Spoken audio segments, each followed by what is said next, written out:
Hello and welcome students, আশা করি তোমরা সকলেই খুব ভালো আছো। জ্ঞানজ্যোতি কোচিং সেন্টারের পক্ষ থেকে তোমাদের সবাইকে আরও একবার স্বাগত। তো আমি মীরা ম্যাম। আজকে আমি তোমাদের সেমিস্টার থেকে বেঙ্গলি সাবজেক্ট থেকে একটি টপিক নিয়ে আলোচনা করব, যেটা হচ্ছে যে টপিকটির সঙ্গে তোমাদের সঙ্গে আজকে আলোচনা করব সেটি হলো অবমথুরাপুর মাধব গেল।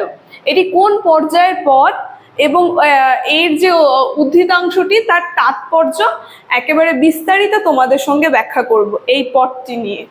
তো আলোচনাটি শুরু করার পূর্বে তোমাদেরকে বলে দিই, মোড়ের কর্নারে তোমরা দুটো নাম্বার দেখতে পাচ্ছ। এটা হচ্ছে আমাদের জ্ঞানজ্যোতি কোচিং সেন্টারের হেল্পলাইন নাম্বার। এখানে তোমাদের অনলাইনে ক্লাস দেওয়া হয় এবং তার সঙ্গে তোমাদের নোটসও দেওয়া হয়। তোমরা যদি অনলাইন ক্লাসে আমাদের সঙ্গে যুক্ত হতে চাও এবং নোটস পেতে চাও, তাহলে অবশ্যই এই নাম্বার দুটির সঙ্গে যোগাযোগ করো। তাহলে আজকের বিষয়টি আমি শুরু করছি বেশি কথা না বলে। তোমাদেরকে প্রথমেই বললাম যে আজকে তোমাদের সঙ্গে আমি যেটি নিয়ে আলোচনা করব সেটা হচ্ছে অবমথুরাপুর মাধব গেল। এটি কোন পর্যায়ের এবং এই পদটির একেবারে বিস্তারিত আলোচনা করব।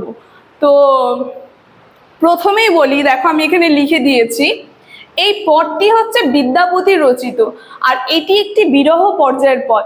বিরহ বলতে দুঃখ, আমরা সাধারণত বিরহকে দুঃখ বলি। এই পদটি কোথা থেকে এসেছে প্রথমে এটা আমরা জেনে নিই।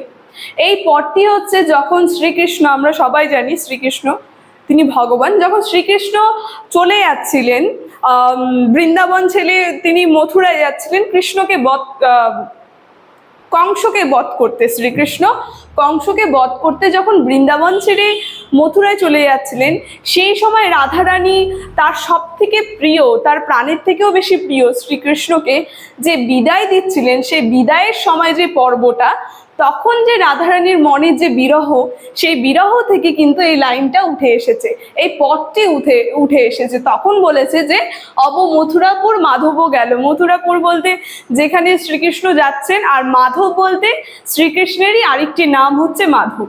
তো তখন এই পদটি রচিত হয়েছে। তাহলে আমি একেবারে বিস্তারিত তোমাদের সঙ্গে আলোচনা করি। প্রথমেই বললাম এই পদটি লিখেছেন বিদ্যাপতি, কবি বিদ্যাপতির লেখা পদ, আর এটি একটি বিরহ পর্যায়ের পদ। তো আমি শুরু করছি। শ্রীমতী রাধারানী যিনি আছেন, তার হৃদয় আজ ক্ষত বিক্ষত। বলতে এই পদটি যখন লেখা হচ্ছিল তখন রাধারানীর কথা বলছে।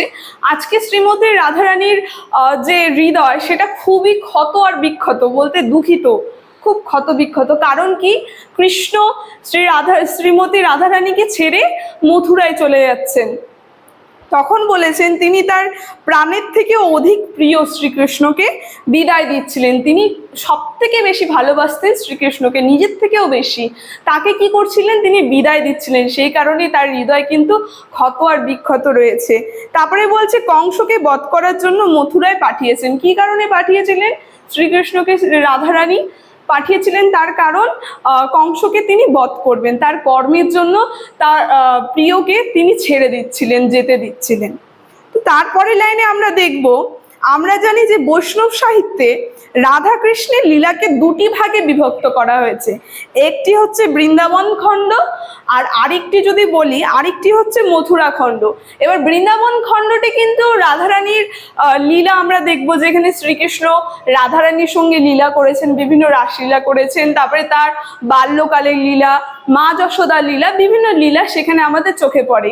কিন্তু আবার আমরা যদি মথুরায় চলে যাই, সেই মথুরার লীলাতে কিন্তু রাধারানী নেই। সেখানে আবার কার কথা জানতে পারবো? সেখানে যে তিনি কংসকে বধ করেছেন, সেই কংসের বধ সম্পর্কে, কংসের কাহিনী সম্পর্কে কিন্তু আমরা জানতে পারবো।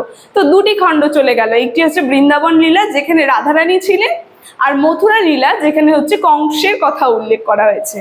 তারপরে বলেছে কিন্তু কংসকে বধ করার জন্য শ্রীকৃষ্ণকে যেতে হয়েছিল মথুরায়। সেই যে তার প্রিয়কে ছেড়ে কোথায় যেতে হয়েছিল? মথুরায়। কি কারণ? কংসকে সে বধ করবে, তাই। শ্রীকৃষ্ণ কংসকে বধ করে পুনরায় বৃন্দাবনে ফিরে আসার কথা ছিল। কৃষ্ণ কথা দিয়েছিল সে কংসকে বধ করে সে কি করবে, আবার বৃন্দাবনে চলে আসবে। কিন্তু কি হয়েছে? কিন্তু তিনি ফিরে আসেননি, তিনি মথুরাতেই রয়ে গেছেন। তো কৃষ্ণ ভাবছিল যে সে বধ করে কংসকে তারপরে তিনি মথুরায় আসবেন রাধারানীর সঙ্গে দেখা করতে, কিন্তু তিনি আসেননি, তিনি সেই মথুরায় রয়ে গেলেন।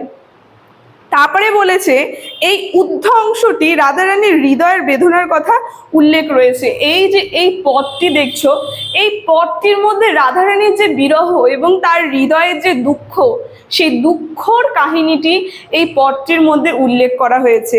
যেমন রাধারানী যখন কৃষ্ণকে বিদায় দিয়েছিলেন সেই মুহূর্তে তুলে ধরা হয়েছে এই পদটি। এই যে আমি বললাম রাধারানী যখন কৃষ্ণ চলে যাচ্ছিল মথুরায়, তখন রাধারানী বিদায় দিয়েছিলেন সেই অন্তিম কালে, তখন এই পদটি রচিত হয়েছিল।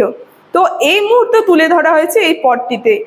রাধা আজ কৃষ্ণকে বিদায় দিয়েছেন, এই বিদায়ের সাথী হয়ে রয়েছে সমস্ত বৃন্দাবনবাসী।